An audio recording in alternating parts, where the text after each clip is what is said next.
dudes are having sex with other dudes, bro. The internet might come for you. Yeah, you say sweet love, sweet love. Yeah, young buck say make sweet love. That's young buck breaking right there. Make sweet love. There's rules to rap beef now, bro. Not in your day. Well, I'm saying like, God, man, why is your homeboy so close to you when you come out of there? Look like you guys just made sweet love. I'm gonna say sweet love instead of anything that says. To me, that's better because they're gonna try to make it something else. You know what I mean? Yeah, that was smart. Like I didn't think about that. I say things that are borderline. Like I'm like, oh my God, you're in trouble. You? Like all the time. Because I just say. Nah, but you got close when he offered to take you shopping. Yeah, you see, now Meek is in the same shirt. He's out there in the same shirt. This is not Photoshop. Shit. This is really happening. I'm just saying to you. No, stop. Stop it. Look. You set that up. Look, you set that up. There's he's in the same shirt. What do you mean he's in the same shirt? I obviously was not offended by what I was offended by. This is what I'm saying, bro. Like you go, I'm like, nah, it was odd. Like, this is some of the things that people say. Like girls, guys may say to a girl, like, let me take a shot. See? Damn. They found it that quick. What do you think's happening in the middle? I don't know what is going on. Wow, they found Kendrick and Wifey. You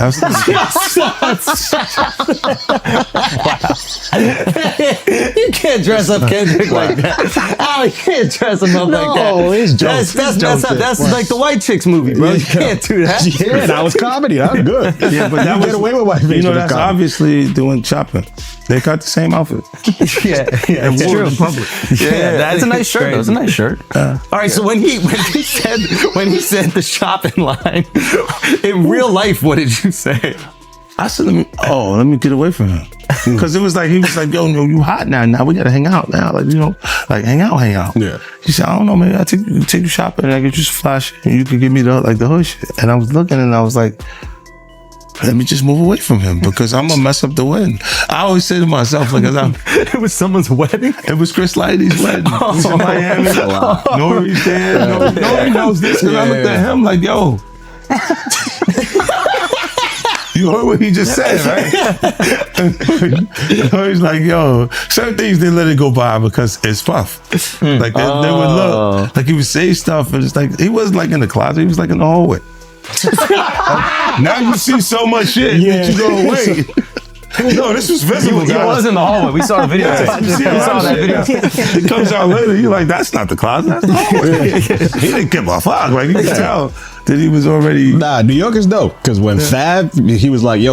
It all begins with the haunting and mysterious end of Aaron Carter, a pop star who, in his prime, captured hearts across the world. His untimely death in his own home shocked fans and raised more questions than answers. Found lifeless in his bathroom, the official report ruled his death an accidental drowning caused by inhaling compressed gas. Yet the whispers of doubt began almost immediately. Was this truly an accident, or was it a chilling message to those who Partying or not? He's like, no, but they did party. Yeah. And I'm like, yo, they let that one go? Like, I had to say something about it later because I was like, oh, it was first. What does it feel like all these years, you being the only one calling this out? I look like I've been the crazy guy for a long time. They said you're a hater. They said you're crazy. You do this. Yeah, and now everybody's complaining. My ass was hurting. There's all this shit that's coming. 50, you can't make jokes about it. No. The internet might come for you, bro. All I'm saying it might come from you. You see it now. All of these complaints. People were damned. They were and pillaged. This is what was going on, right? And what do I get for I went through years of a hater. You're a hater. You want this and that. I'm just watching. Like I look at things and go, when you see the new lawsuit coming for Jay, the part with Jay, I go, oh shoot, like. Then I think about it, I go, that had to be there. So when I was saying that he was missing, he just wasn't actively being out there because they was dealing with that. Wait, do you think there's truth to the Jay thing? There's no way. Know, like that, look, so like if you say, I have this thing where I'm conflicted when it takes you 20 years to remember something happened to you. Yeah. Okay. I don't know. I go, oh, so 10 years, 20 years later, that comes back. And it's like all of Puff's problems are coming from the ministers touching little boys. What you mean? The laws are the way they are because Because of the priests. The priest touching little boys. Oh. Why are we looking at me, bro? I That's just your go to man. church. I just go to That's church. your Right? I have man. nothing to do with this. I have an alibi. That's why the Lord's allowing you to go that far back. Turn away from you right there. I'm just a Catholic kid. Go on. You've been dead. No. What's the body of Christ taste like? It's sacrilegious. You can't do that. He's like, yo, drink my blood.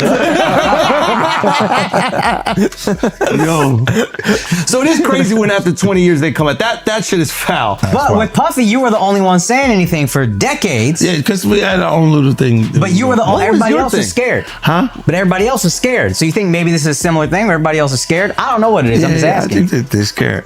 But if they're scared, But then you've maybe that's been why I'm thinking. insinuating Jay-Z a little bit. Yeah. Like, you've been saying people gonna come for him a little bit.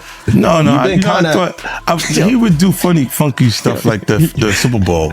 Like it was not okay for me to be at the Super Bowl. Oh, he tried to cut that. Yeah, he didn't want me to. Well, they worked to make like there was an issue with me in the NFL that doesn't exist. And So he did the corporate way of Yes. trying to keep you down. I'm Oh, it's doing not it. me. It's not. It's them. And then when M says she's not gonna do it if I'm not there, then Let's go. Like, Yeah. yeah. You know, That's what I'm What's talking your about. and Jay's issue? it's just competitive stuff. It's for the really music. just competitive. This is what I'm saying. When it gets past actual art, like actual music, and you're trying to block something that's in business, then it feels weird. It feels like we should be having beef. Oh, Okay. So I can that's the see behind the scenes thing that we don't see. It's Yeah. one thing when there's like people talking about each other in music, Yeah. but there's behind the scenes business deals that Public appearances showed a man on edge.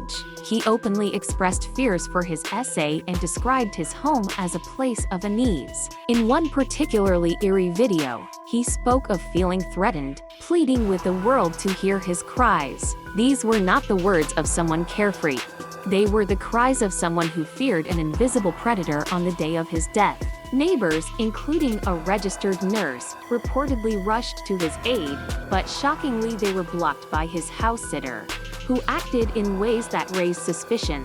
Locking doors and preventing anyone from entering. This erratic behavior has only added fuel to theories of foul play.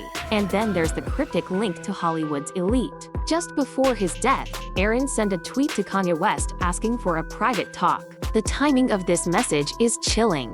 Young Aaron Carter, alongside Diddy, has resurfaced, sparking disturbing questions. Was Aaron just another pawn in a larger, more sinister game? Denied another one of rapper Sean Diddy Combs' requests to be released on bail. I remember he's behind bars at the Metropolitan Detention Center in Brooklyn waiting for his trial to get started next. Showing this for us. We were waiting for this decision. We got it in now. What do we know?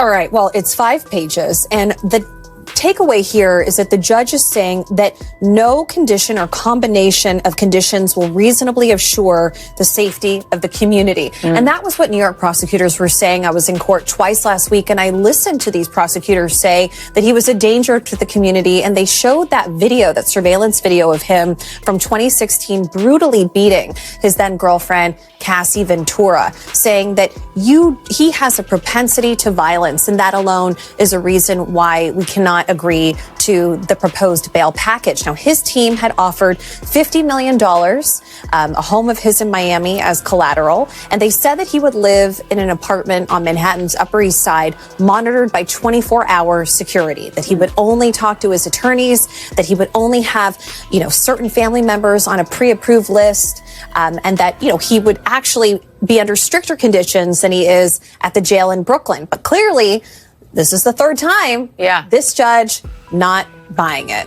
What was Diddy like in court? You were there twice last week. What was his Yes. demeanor like? I mean, he was smiling on Friday, turned around and looked at his children. All of his children were there except for his infant child. His mother was there. He looked a little thinner. He looked a little worse for wear, but he has seemed upbeat and positive. And a few days earlier on Wednesday, so a week ago today, his legal team had a win. because his team was able to say that New York prosecutors wrongly obtained 16 pages of notes from his jail cell during a routine sweep, that it had his defense strategy, it had witnesses that they planned to call at the criminal trial in May, and the judge agreed that those should have been protected under attorney-client privilege. So there was a feeling today among reporter friends of mine and people in the building here that, maybe there's a chance that the judge, given he's taking several days to think about this, he asked for both sides to write a letter, that he might release him. But this is the third time. His team, we're waiting for a response from them, from his legal team. They could appeal again. But we were talking to Danny Savalos earlier, and he said, they would have to propose something new and different to potentially be successful for a fourth attempt.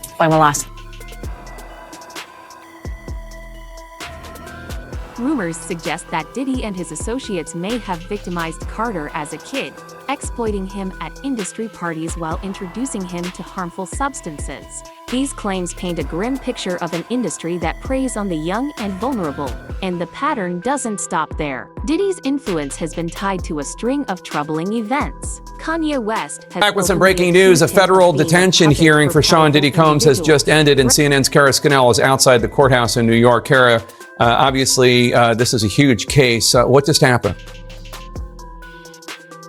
Yeah, Jake. So the magistrate judge overseeing this hearing today saying that he has taken voluntary steps, including turning over his passport to his lawyers, saying he would report any of his movements to prosecutors. But the judge finding that that was just not enough. She said, my concern is that this is a crime that happened behind closed doors, even when pretrial services is monitoring. So she said there was nothing that his lawyers had offered that made her feel comfortable that he would return to this courthouse for subsequent court hearings and for a trial. She said that that was a reason why she couldn't trust that he would not commit any additional crimes while he was left on bail. So Sean Diddy Combs is not going to be walking out this door. He is in federal custody, where he will be unless his lawyers are able to convince a different judge to release him. Let's bring in criminal defense attorney Stacey Schneider. And Stacey, you say today's indictment reads like a mob indictment. What was most shocking to you of all these allegations? Yeah, the fact, Jake, that the government in this indictment presented evidence alleging that Sean Combs was running a criminal enterprise, and they actually named it in the indictment, the Combs Enterprise. And they said that this enterprise consisted of him as the alleged leader, his employees, assistants, staff, allegedly, that were able to threatening and silencing those who dare to defy the status quo.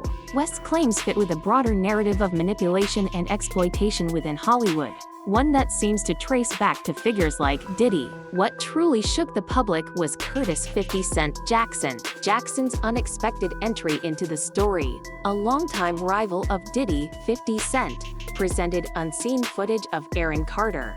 And he often electronically recorded them. The industry and the public. Prosecutors say Combs punched and kicked his victims to try to keep them under control. He'd also, they say, filled them up with drugs like ketamine and ecstasy for long periods of times, even using incriminating records to try to manipulate his victims.